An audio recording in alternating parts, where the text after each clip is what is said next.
অনুযায়ী বলা অনুযায়ী যদি অনুকরণ না করি তাহলে সেটা গ্রহণযোগ্য হবে। বলতেছে যদি আমরা আল্লাহর রাসূলের অনুসরণ করি, আল্লাহর হুকুমগুলো যতগুলো হুকুম আছে এই সবগুলো হুকুমকে যদি আমরা আল্লাহর হুকুমকে রাসূলের পাতলার পদ্ধতি অনুযায়ী আমরা অনুসরণ করি, আল্লাহ পাক প্রথমে ঘোষণা করেছেন যে আল্লাহর ভালোবাসা পাওয়া যাবে। দ্বিতীয়ত আল্লাহ পাক রব্বুল আলামিন একথা ঘোষণা করেছেন, আল্লাহ পাক রব্বুল আলামিন যারা রাসূলকে ভালোবাসবে আল্লাহ রব্বুল আলামিন তাদের জিন্দেগি রাখতা মাফ করবে। সুবহানাল্লাহ।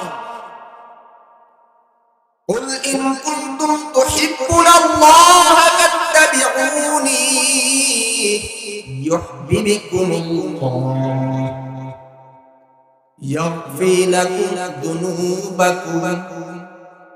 আল্লাহ রাব্বুল আলামিন ঘোষণা করতেছে তোমরা যদি আমার প্রেরিত নবীর অনুসরণ করো তাহলে আমার ভালোবাসা পাবে, আর আমার ভালোবাসা যখন তোমরা পাবে আল্লাহ পাক পরের বেলায় ঘোষণা করতেছেন যে আল্লাহ পাক রব্বুল আলামিন তোমাদের গুনাহসমূহ ক্ষমা করে দিবেন। এখানে গুনাহ যুনুব শব্দের দ্বারা যদি আমরা ব্যাপক নেই তাহলে সমস্ত গুনাহ আল্লাহ মাফ করে দিবেন। আল্লাহ পাক মাফ করতে পারেন কিনা বলেন তো দেখি। আল্লাহ পারেন। এখন কথা হলো যে আমি নবী নয়, এখন তো নবী নাই, নবীর ওয়ারিস যারা আছে নবীর ওয়ারিসকে যদি আমি ফলো করি রাসূলের তরিকা অনুযায়ী, যে তার মধ্যে রাসূলের তরিকা আছে, যদি আমি তার মধ্যে রাসূলের সুন্নাত পাই তাহলে তার অনুসরণ করব, আর যদি আমি তার মধ্যে রাসূলের সুন্নাত না পাই তাহলে তাকে অনুসরণ করব না। রাসূলকে অনুসরণ করা যারা করছে তারা ভাগ্যবান হয়েছে সাহাবায়ে কেরাম, যাদের শেষে কি বলতে হয় রাদিয়াল্লাহু আনহু। আল্লাহ তাদের প্রতি রাজি হয়ে গেছে, তারা আল্লাহর প্রতি রাজি হয়ে গেছে। আল্লাহ পাক রব্বুল আলামিন নবীর মুহাব্বত যদি এমন হয় নবীকে মুহাব্বত করলাম, নবীর সুন্নাতকে ভালোবাসলাম, নবীর এতআত করলাম, তাহলে কি হবে? রাসূলের চাচা রাসূলুল্লাহ সাল্লাল্লাহু আলাইহি ওয়াসাল্লামের জন্মের পর থেকে প্রায় ৪৬ বছর পর্যন্ত রাসূলের চাচা রাসূলকে ট্যাকেল দিয়েছে, সর্বদিক দিয়ে মুহাব্বত করেছে, কিন্তু রাসূলের বাতলানো পন্থা অনুযায়ী কাজ করে নাই। বিদায় কি হয়েছে? ফিনারি জাহান্নাম, ফিন্নার হয়ে গেছে, জাহান্নামী হয়ে গেছে রাসূলের চাচা। তালিব দীর্ঘ ৪৬ বছর মুহাব্বত করেছে। কেমন মুহাব্বত? যাদের চাইতে বেশি মুহাব্বত করত রাসূল, যার কারণে রাসূলকে কেউ কটূক্তি করতে পারত না, যার কারণে রাসূলুল্লাহ সাল্লাল্লাহু আলাইহি ওয়াসাল্লামকে কেউ আঘাত করতে পারত না। ওই নবীর মুহাব্বত যদি আমরা এমন নইলাম কিন্তু রাসূলকে মুহাব্বত করলাম, রাসূলের সুন্নাত মানলাম। এক হাদিস করেছিলাম রাসূলুল্লাহ সাল্লাল্লাহু আলাইহি ওয়াসাল্লাম বলেছেন, কুল্লু উম্মতি ইয়াদখুলুনাল জান্নাহ, কুল্লু উম্মতি ইয়াদখুলুনা জান্নাহ। আল্লাহ রাসূল বলেন সমস্ত উম্মত আমার জান্নাতে যাবে। সমস্ত উম্মত কোথায় যাবে? জান্নাতে যাবে। এই জান্নাতে যাওয়ার জন্য আল্লাহ পাক ঘোষণা করেছে, তবে ইল্লা মান আবা, ইল্লা মান আবা বলে কিন্তু শব্দ ব্যবহার করে আল্লাহ রাসূল সাল্লাল্লাহু আলাইহি ওয়াসাল্লাম এর কথা বলে দিয়েছেন যে আমার কি করবে? অস্বীকার করবে। আমি নবীকে অস্বীকার করা মানে নবী বিশ্বাস না যায় এরকম হয় না।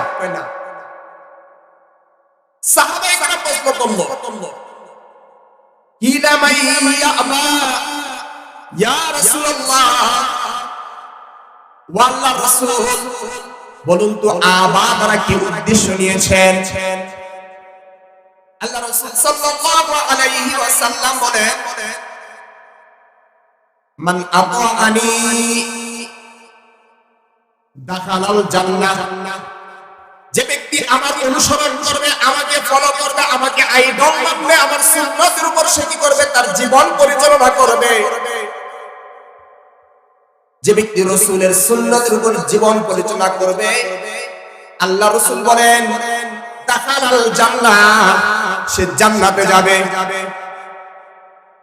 এখন আমাদের কথা হলো আমরা তো রাসূলকে মুহাম্মদ আল্লাহর নবীকে কি করি নবী হিসাবে স্বীকার করি এখন স্বীকার করি কিন্তু তার সুন্নাত মানি না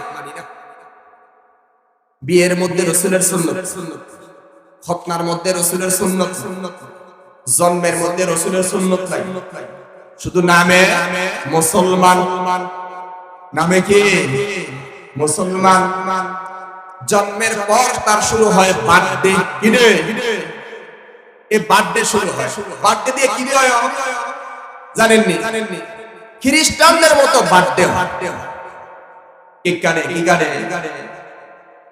হিন্দুরা কানে কি দিয়া কুকুর দিয়া কেক বানায় খ্রিস্টানরা বানায় তাদের যে সমস্ত আবর্জনা আছে ওই সমস্ত আবর্জনা আনন্দ করে মুসলমানের ঘরে বার্থডে আসলো কোথায় থেকে রাসূলের সুন্নাত না রাসূলের বিরোধিতা যাদেরকে রাসূল সাল্লাল্লাহু আলাইহি ওয়াসাল্লাম শত্রু মনে করতেন তাদের আচরণকে তাদের অনুসরণকে আমরা ঘরে আনলাম তাহলে বোঝা গেল আমি মুহাম্মদের উম্মত দাবি করিতেছি কিন্তু আমার ঘরে কি নাই রাসূলের সুন্নাত নাই তাহলে ফাকাদ আবা সে রাসূলের সুন্নাতকে অস্বীকার করে আমি বিবাহের সাথে শুরু করলাম গান বাদ্য দিয়া বলুন তো আল্লাহ পাক সূরা লুকমানে কি বলছেন গান বাদ্য জায়েজ না হারাম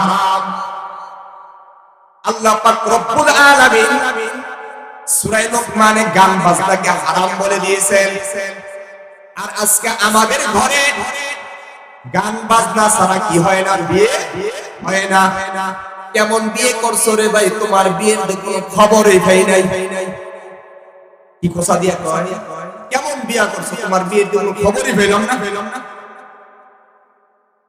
তোমার বিয়ের মধ্যে ড্যান্স পার্টি আনো নাই নর্তকী দেয়ার আনো নাই গায়ে হলুদ করো নাই জমকালো আয়োজন করো নাই যুবক ভাইরা আজকে পানির দিকে পানির নেশায় মত্ত হয়ে গেছে বিয়ে শাদী হলে মদ খাইতে হয় বিয়ার খেতে হয় ও মুসলমানের সন্তান তুমি রাসূলকে রাসূলের মুহাব্বত দাবি করিতেছ তোমার প্রতিটা কদমে কদমে তুমি কি করতেছ রাসূলের বিরোধী আচরণ করতেছ আর দিনের বড় তামান্না আল্লাহ পাক রব্বুল আলামিন কি করবে ক্ষমা করে দিবে অত সূরা হাশরের মধ্যে আল্লাহ পাক রব্বুল আলামিন বলেন মা আতাকুমুর রাসূলু ফাখুযুহু ওয়া মা নাহাকুম আনহু ফান্তাহু আল্লাহ রাসূল সাল্লাল্লাহু আলাইহি ওয়াসাল্লাম জানি আসছে আল্লাহর পক্ষ থেকে আদেশ করেছে সেগুলো আঁকড়ে ধরার জন্য রাসূলের হাদিস হইছে রাসূল বলেন তারাকতু ফীকুম আমরাইন আমি তোমাদের মধ্যে দুটো জিনিস রেখে গিয়েছি একটা হলো আল্লাহর কোরআন আর একটা হলো আমি নবীর সুন্নাত যতদিন পর্যন্ত আমি নবীর সুন্নাত এবং আল্লাহর হুকুম কোরআনকে বাস্তবায়ন জীবনের মধ্যে ফিট করে রাখবে ততদিন পর্যন্ত তোমরা পথভ্রষ্ট হবে না সুবহানাল্লাহ এখন আমার ঘরের মধ্যে কোরআন আছে কোরআন কোথায় রাখছি সুকেসের মধ্যে উপরের তাকে রেখে দিয়েছি রমজান ছাড়া এটা কখনো স্পর্শ করা হয় না রাসূলের সুন্নাত হইল কি করো তোমরা সকাল সন্ধ্যা আল্লাহর কোরআন তেলাওয়াত করো আমরা কি করি ঘুমের আগে টিভি দেখি ঘুম থেকে উইটাও খবর দেখি সুন্নাত হইল না সুন্নতের বিরোধিতা হইল সুন্নতের বিরোধিতা আরে ঘরের মধ্যে সুন্নতের আলোচনা হইতেছে, যিনি আলোচনা করিতেছেন ইনার বডির মধ্যে কি নাই? সুন্নাত নাই। বায়দস্ত বুজুর্গ রাসূলুল্লাহ সাল্লাল্লাহু আলাইহি ওয়াসাল্লাম একথাই বলছেন, মান আসানি, যে ব্যক্তি আমার কি করলো, আসানি বিরুদ্ধে আচরণ করলো, বিরুদ্ধে আচরণ করলো, আমাকে অমান্য করলো, আমার বাতলানো হুকুমটা সে গ্রহণ করলো না, অন্য কোন হুকুম সেখানে কি করলো? ফিট করলো, অন্য কোন সুন্নাত, অন্য কোন প্রথাকে সে সেখানে ফিট করলো, ফাকাদ আবা, সে আমাকে অস্বীকার করলো, আমার সুন্নাতকে কি করলো? অস্বীকার করলো। এখন বলুন তো, সমাজের মধ্যে মুসলমান, এই সমাজ পুরাটাই কি করতে গেলে 90% মুসলমানের চেয়ে বেশি বলা, 99% কি এই অঞ্চলটা মুসলমানের না? 99% মুসলমান। বলুন তো, কার ঘরে যায় মুসলমানের সুন্নাত পূর্ণাঙ্গ পাওয়া যাবে? যদি হুজুরের ঘরে যাই, কার ঘরে? একমাত্র সুন্নাত থাকলে হুজুরের ঘরে থাকবো নাকি? হুজুরের ঘরে যাওয়ার পর দেখা যাবে দস্তরখানা আছে, কি আছে খাবারের সময়? কিছু কিছু হুজুর আছে আমার নগণ্য, কোনো কি নাই, বেলু নাই, কোন রকম টুপি দাড়ি আর পাঞ্জাবি দিয়া বেশ পোশাক দিয়া সাজ্জা খাওয়া। টুপি লাগাইছি, দাড়ি আছে, পাঞ্জাবি আছে, বাড়িতে কি নাই? কোন সুন্নাত, বাড়িতে কি নাই? পর্দা নাই, বাড়িতে কি নাই? পর্দা নাই। এটার জন্য কোন চিন্তা ফিকির নাই। তাহলে আমি হুজুর মানুষ, আমাকে মানুষ অনুসরণ করবে। আজকে আমার ঘরে যদি না থাকে, আমি আমার পার্শ্ববর্তী মুসলমান ভাইদেরকে কিভাবে কি করব? এই সুন্নতের উপর উঠাবো। সম্ভব? উঠানো মুসলমান জান্নাতে যেতে হলে তোমাকে অবশ্যই রাসূলের অনুসরণ করতে হবে। তোমার ঘর থেকে টিভি বের করতে হবে, সুন্নতের বিরোধী যত ডিভাইস রয়েছে, সুন্নতের বিরোধী যত কোয়ালিটি রয়েছে, সুন্নতের বিরোধী যত মন মানসিকতা রয়েছে, সমস্ত মন মানসিকতা বের করতে হবে। এক নাম্বার, রাসূলুল্লাহ সাল্লাল্লাহু আলাইহি ওয়াসাল্লামের সুন্নাতগুলো পালন করা সহজ হয়ে যাবে। রাসূল সাল্লাল্লাহু আলাইহি ওয়াসাল্লাম বলেন, তুমি যদি রাসূলের পদঙ্কগুলো অনুসরণ করো, নকশে কদম নবী কি হে জান্নাত কি রাস্তে, নকশে কদম নবীর কদমে যদি তোমরা কি করো? পরিচালনা করো, জীবন পরিচালনা করো। রাসূলুল্লাহ সাল্লাল্লাহু আলাইহি ওয়াসাল্লাম কোন পথে জীবন পরিচালনা করেছেন, সেটা যদি আমরা কি করি? পরিচালনা করি। জান্নাত কি রাস্তে, এই জান্নাতের রাস্তা আমাদের কি নিয়ে যাবে? আল্লাহ কি মিলাতা হে সুন্নাত কি রাস্তে। আর আল্লাহকে পাওয়া যাবে রাসূলের অনুগত্যের মাধ্যমে। কই পাইলা? এক তো কোরআন, দ্বিতীয় হাদিস আমার রাসূল বলেন, লা ইউমিনু আহাদুকুম হাত্তা আকুনা আহাব্বা ইলাইহি মিন ওয়ালিদিহি ওয়া ওয়ালাদিহি ওয়ান নাসি আজমাইন। রাসূলুল্লাহ সাল্লাল্লাহু আলাইহি ওয়াসাল্লাম ঘোষণা করেন, লা ইউমিনু আহাদুকুম হাত্তা আকুনা আহাব্বা ইলাইহি মিন ওয়ালিদিহি, ওই পর্যন্ত তুমি কি হতে পারবে না আল্লাহ রাব্বুল আলামিন, আল্লাহ রাসূলুল্লাহ সাল্লাল্লাহু আলাইহি ওয়াসাল্লামকে ভালোবাসার সার্টিফিকেট দিতে পারবে না। আল্লাহ রাসূলকে ভালোবাসার সার্টিফিকেট কখন বোঝা যাবে? যখন কিনা তার মধ্যে তার পিতা, মাতা, সন্তান, সন্তানাদি এর চাইতে তো বেশি মহব্বতের পৃথিবীতে আর নাই। সন্তান, স্ত্রী, মা, বাবা, এর চাইতে বেশি মহব্বতের কেউ আছে? নাই। এর চাইতে মহব্বতের কেউ নাই। আল্লাহ রাসূল সে জায়গায় বলতেছেন, লা ইউমিনু আহাদুকুম হাত্তা আকুনা আহাব্বা ইলাইহি মিন ওয়ালিদিহি ওয়া ওয়ালাদিহি ওয়ান নাসি আজমাইন। তোমার পিতামাতা, তোমার সন্তানাদি, তোমার পরিবার এবং পৃথিবীর সমস্ত সৌন্দর্য আকর্ষণের চাইতে সমস্ত সম্পদ সম্পদাদি থেকে, সমস্ত ধন দৌলত থেকে আমি নবী মুহাম্মদ যতদিন পর্যন্ত তোমার অন্তরে বেশি না হবে ততক্ষণ পর্যন্ত তুমি নবীর আশিক হিসাবে দাবি করতে পারবা না। এখন আমায় যদি আমি এই কথা বলি যে আমি রাসূলের প্রেমিক, আমি রাসূলকে ভালোবাসি, আমি যখন রাস্তাটা চলি তখন বাম দিক দিয়ে বলুন তো, রাসূল কখনো চলার সময় বাম দিক দিয়ে চলতেন না ডান দিক দিয়ে চলতেন? ডান দিক দিয়ে চলতেন। রাসূল রাস্তা দিয়ে চলার সময় সালাম দিতেন না দিতেন না? রাসূল সবার আগে দিতেন। রাসূলকে কেউ সালাম দিতে পারত? আমাদের সমাজ থেকে সালাম উঠে গেছে, আমাদের সমাজ থেকে সম্মান উঠে গেছে, আমাদের সমাজ থেকে শাসন উঠে গেছে, আমাদের সমাজ থেকে আত্মীয়তার সম্পর্ক উঠে গেছে। সবগুলো রাসূলের সুন্নাত। এই সুন্নাতগুলো ছেড়ে দেওয়ার কারণে আজকাল নামাজ ছুটে গেছে। নামাজ ছুটে যাওয়ার কারণে আজকে দিন আমাদের থেকে কি হয়ে গেছে?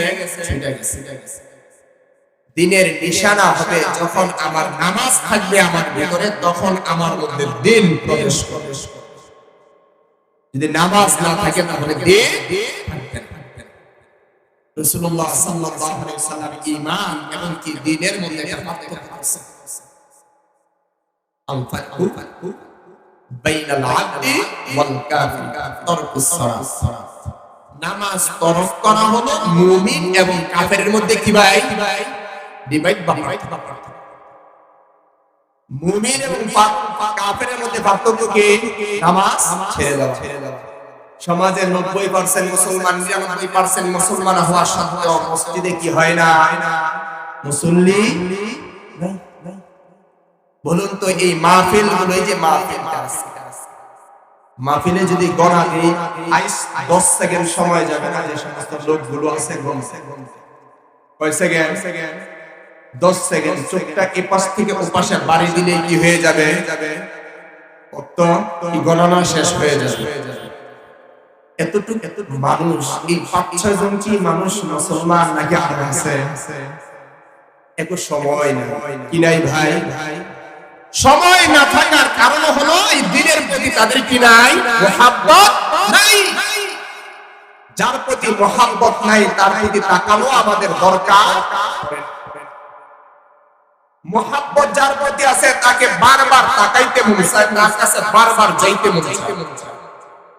সেজন্য ভাই অবস্থা বুজুর্গ, আমাদের প্রয়োজন হলো আমাদের ঘরে, আমাদের বাড়িতে, আমাদের নিজেদের ফ্যামিলিতে, আমাদের নিজেদের বডির মধ্যে কি সুন্নাত ফিট করতে হবে। কি ফিট করতে হবে? যদি কোথায় যেতে হয়, আমাদের বাড়িতে জান্নাতে যেতে হয়, তাহলে কি লাগবে? আমাদের সুন্নাত ফিট করতে হবে আমাদের দেহের। এই সুন্নাত ফিট করার জন্য এখন যদি বলি আমার বাবা হলো আলেম মানুষ, আমি কোথায় যাব? বাবার উসিলায় জান্নাতে যাব। তাহলে হযরত ইব্রাহিম আলাইহিস সালামের বাবা, নবীর বাবা হওয়া সত্ত্বেও আল্লাহ কি দিবেন? জাহান্নাম দিবেন। এখন যদি কেউ মনে করে আমার সন্তান আলেম, এই হিসাবে আমি জান্নাতে চলে যাব, তাহলে নূহ নবীর সন্তান কিনআন নামে এক সন্তান, এই সন্তান নবীর অনুসরণ না করার কারণে কোথায় যাবে? জাহান্নাম। এখন যদি কেউ বলে আমি হুজুরের স্ত্রী, হুজুর বড় আল্লাহওয়ালা মানুষ, আমি স্ত্রী হওয়ার কারণে কোথায় চলে যাব? জান্নাতে চলে যাব। তাহলে লূত আলাইহিস সালাতু ওয়াস সালামের স্ত্রীর দিকে যদি তাকাই, তাহলেই বুঝে আসে যাবে আমাদের যতদিন পর্যন্ত যেই জামানায় যেই নবী ছিল, ওই নবীর অনুসরণ আমার মধ্যে না আসবে,